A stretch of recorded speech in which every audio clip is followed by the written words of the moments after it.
Les habla Pocho Salcedo y damos la bienvenida a nuestra audiencia en el Cono Sur y a todos aquellos que nos acompañan desde el Atlántico hasta el Pacífico aquí en los Estados Unidos de Norteamérica, invitándolos a explorar una vez más con nosotros el ADN de las noticias.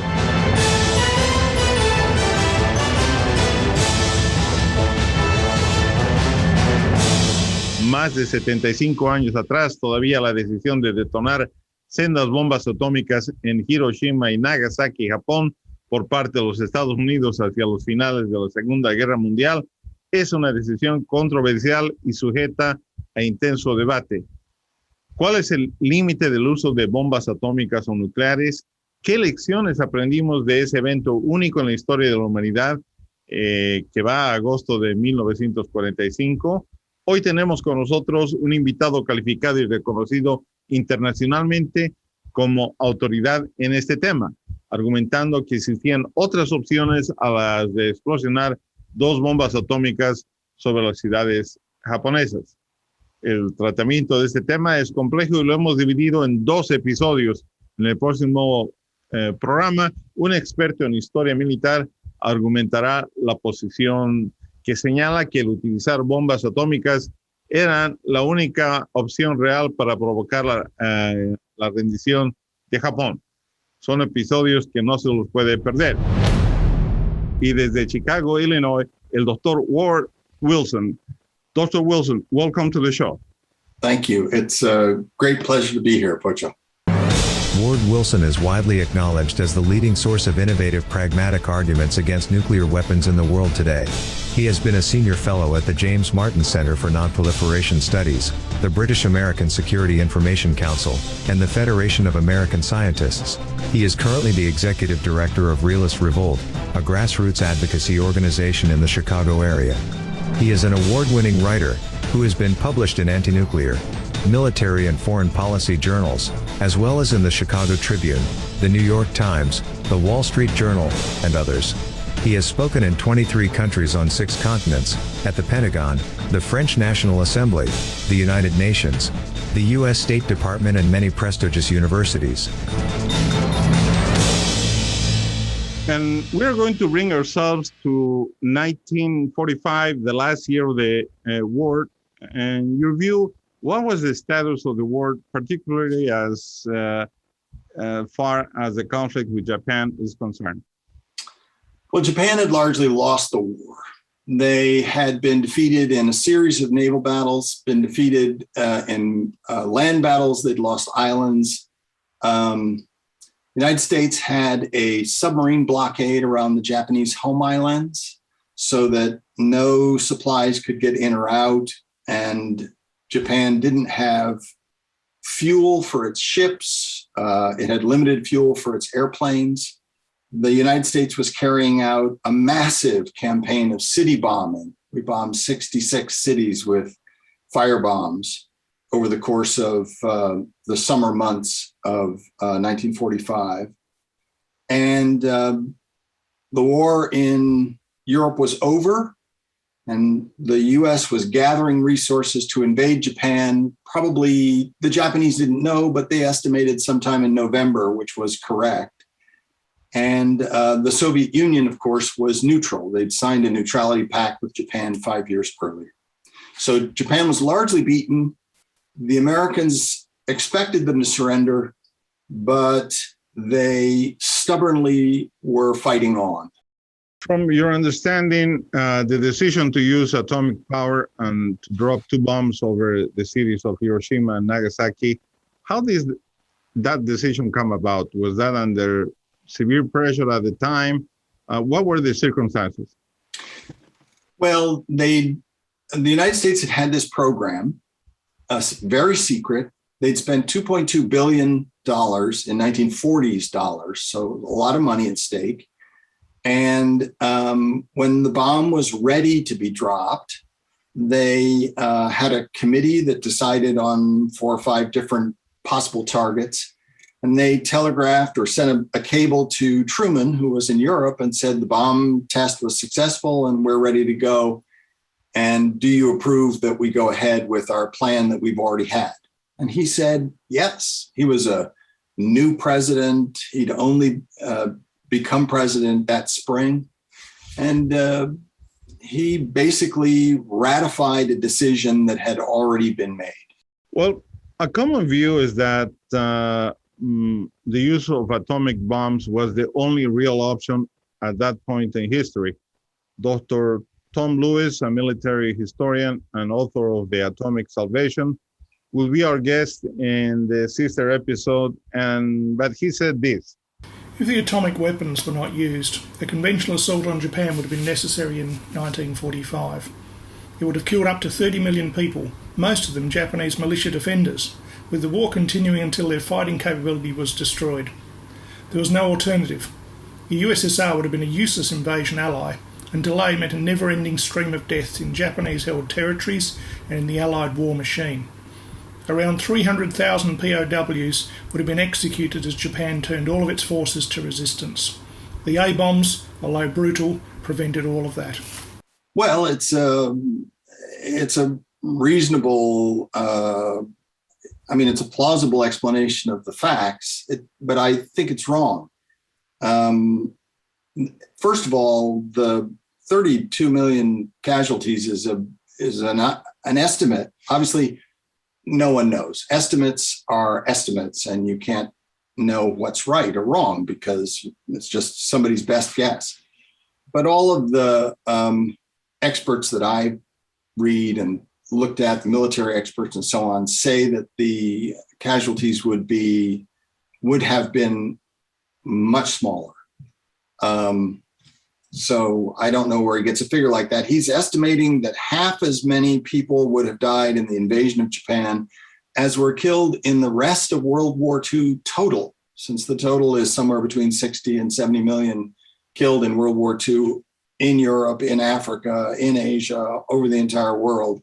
And he's saying that half as many would have died again just in Japan. The other thing is that there were strong forces moving within the Japanese government to try to promote peace. They had two plans for peace. One was to ask the Russians to intervene, and the other was to dig in on the beaches and inflict such terrible casualties that the Americans would rethink their demand that Japan surrender unconditionally. And then maybe Japan they'd always planned to surrender or to negotiate an end to the war, even from the beginning of the war. The question was, what could they keep? They'd conquered a lot of territory. They wanted to kind of keep some of it. So they were looking for a way to negotiate. But the facts show that the key moment was not the bombing of two more cities.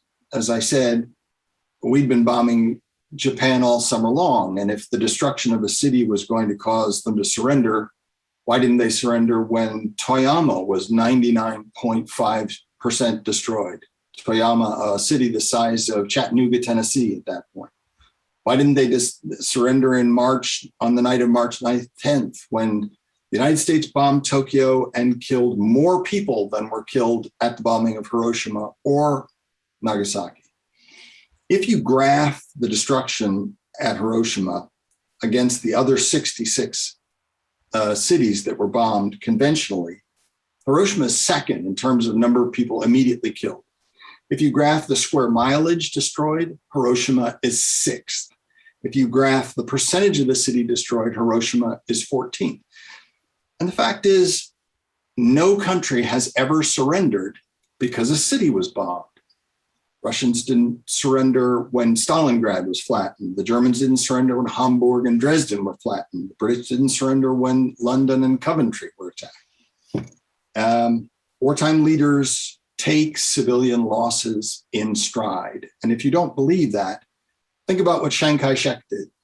Chiang Kai-shek, in 1938, the Japanese were advancing in China and he wanted to preserve the country. So he had the dams blown on the Yellow River, which slowed the Japanese down and maybe arguably saved China from being conquered.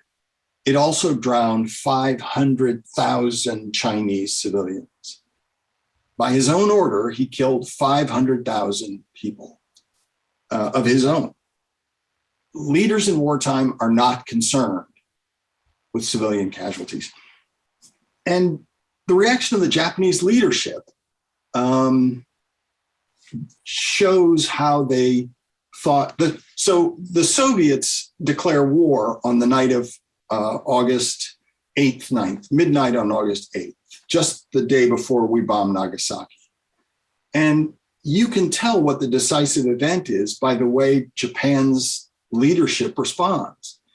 When Hiroshima is bombed on the 6th, they don't have an emergency meeting. They don't talk about extreme steps that they're going to take. They don't call the Supreme Council, which is the ruling body of the country, and call it into order and have an emergency meeting. On the morning after the Soviets declare war, army leaders gather in Tokyo and they have a meeting at which they discuss capturing the emperor and declaring martial law. And then they call an emergency meeting of the Supreme Council. And then when that is deadlocked, they have an emergency meeting of the cabinet, the larger body. So what caused them to suddenly have this series of emergency meetings and plans that were so, the plan to grab the emperor and set up a military dictatorship? That's an extreme response. Well, what caused them after 14 years of war to suddenly be in such a rush to figure out how to surrender? Well, it wasn't Hiroshima. That was 3 days earlier. It wasn't Nagasaki, because that didn't happen until later in the day. They started meeting in the Supreme Council at 10:30 in the morning, and Nagasaki wasn't bombed till 11:02. So it's clear, if you look at the diary accounts and the papers that are still available, they burned a lot of them, and the post-war interviews with Japan's leaders, it's clear that the entry of Russia was the event that caused them to surrender. And that shouldn't be surprising, because throughout history, when a great power comes into a war, everyone who's in that war stops and says, okay, we better reevaluate our position. The Soviets were the greatest land power on the world at that point. They had more troops under arms than the US did. They had, when they declared war at midnight, they immediately invaded Manchuria and China and sent armored columns racing across the country. The Kwangtung army in Manchuria had been, all the best units had been pulled out and sent to Japan to defend that island, which they thought would be the first place the US would invade. And the Russians, in some places, they had a 5-to-1 superiority in tanks. In some places, they didn't even have to stop until they ran out of gas. So the Russians had 1.5 million men under arms. They invaded. They had a plan within 10 to 14 days to invade Hokkaido, the northernmost island of Japan. The Japanese forces defending Hokkaido were dug in on the east of the island, facing towards where the Americans might come from. Soviets were going to invade from the west. The Soviets had been getting landing craft from the US to help their ability to invade. It was a serious problem, and the Japanese leadership realized. And in addition, Japan at that time is, the emperor is like a god. He's like a cross between the Pope, say, and a ruler. He's a religious figure as well as a political figure. And the Soviets famously were not religious. They didn't allow religion in the countries that they ruled. So Japan is looking at having the Russians come in and having maybe to surrender to the Russians. And that would mean they wouldn't be able to keep the emperor. They would have to give up their state religion. They'd have to give up their way of life.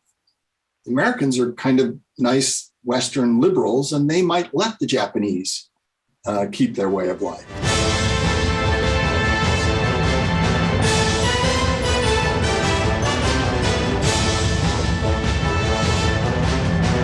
in your view, how the decision to surrender came about? Those are tremendous times with absolute pressure over Japan, but you still insist that it was the Soviet Union's participation that tilted the scales.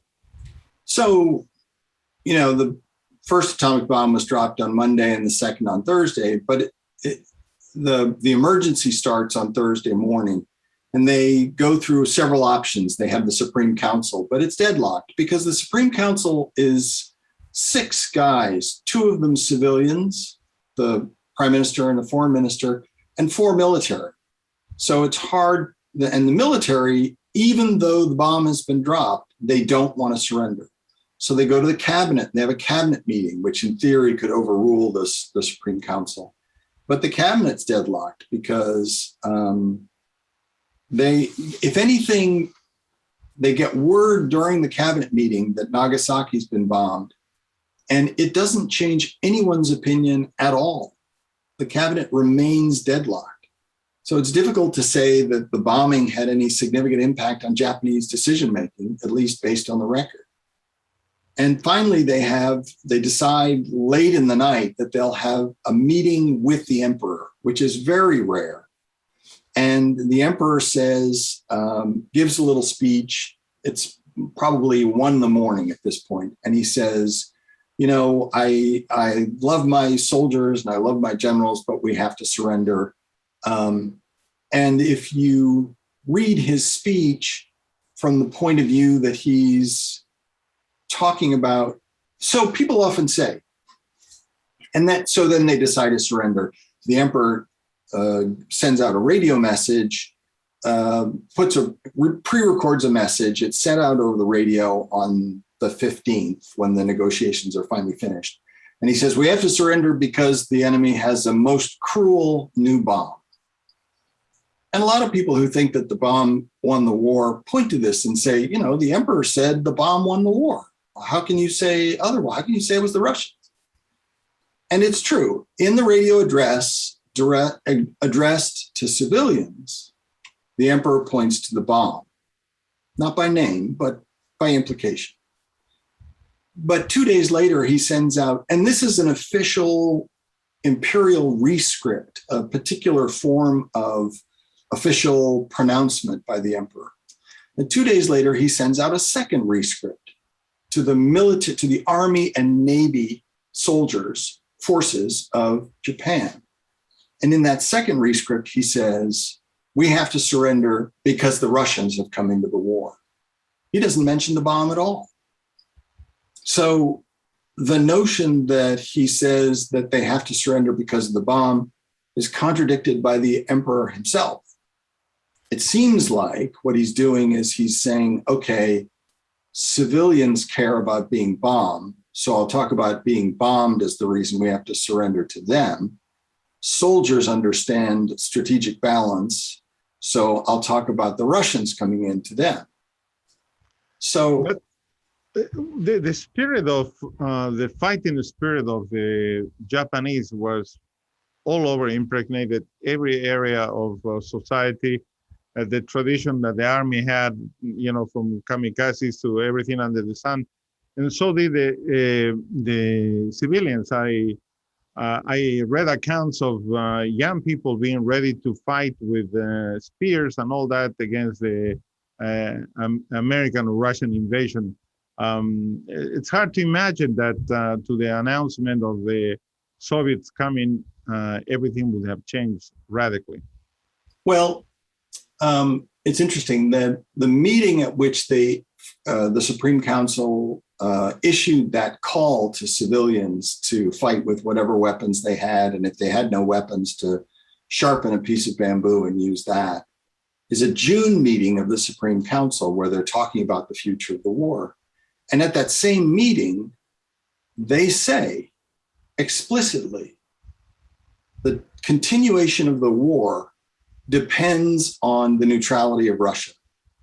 And Kwabe Toroshiro, the deputy chief of staff of the army, who's in the meeting, says, he goes even farther and says that if Russia that Russia will determine the fate of the empire.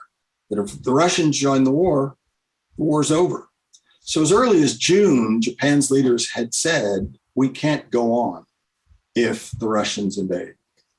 There are accounts that the U.S. Air Force dropped leaflets all over Japan announcing that there will be action that they had never expected before. And there was also the post-Dam declaration of that didn't do anything for the Japanese emperor or the military. They didn't react to that. Tell us a little bit about those circumstances. So the Potsdam Declaration, Truman's in Potsdam. They're having the first set of discussions about how to organize post-war Europe. Stalin's there, Churchill's there, or maybe it's Attlee already. Anyway, Truman's there. And he approves the use of the bomb. And that while they're there, he also says, okay, they issued this statement that says that Japan has to surrender unconditionally. And then when the Japanese hear about it, they decide that it's not important enough to respond to.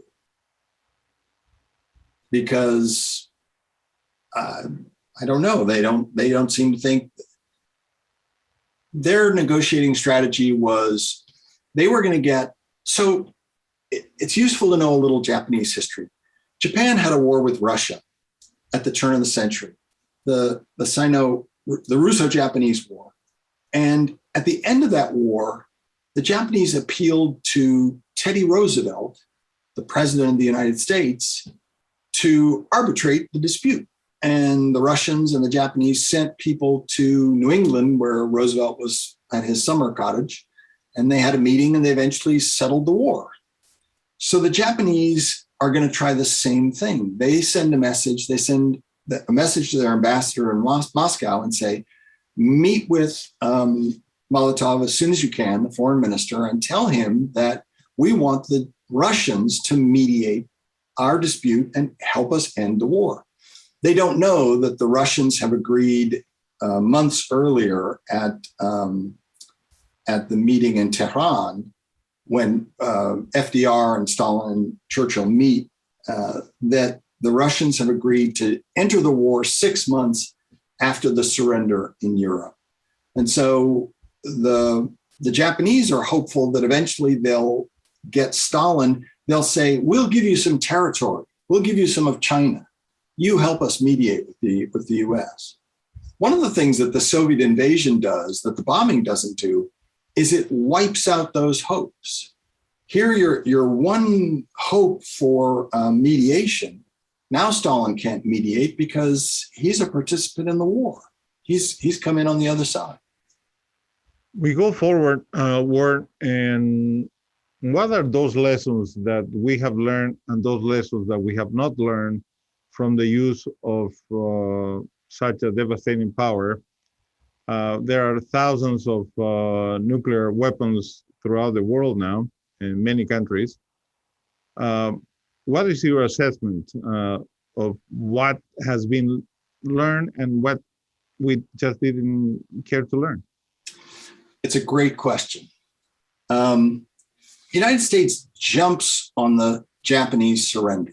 The emperor says in his address that it was the bomb that made them surrender, and the Americans embraced that with both arms. And they, to a certain extent, closed their eyes to any evidence that that might not be the case, because it fits with our mythology. We are a nation that imagines that we're innovators and we are inventors. And of course, we made the magic bomb that forced the Japanese to surrender, because that's who we are. We're people who create new things.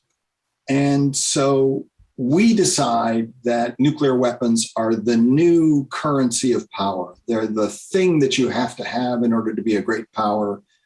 We confuse destructiveness with military effectiveness. The reason nuclear weapons haven't been used in 75 years is not that they're so awful or morally horrible. Morally horrible weapons that are useful get used because leaders want to win wars. But they haven't been used because it's really hard to find a place where you can use them effectively. The United States has considered using nuclear weapons multiple times since World War II, and every time the military advisors have said, we really can't. And so somehow we bought into this myth.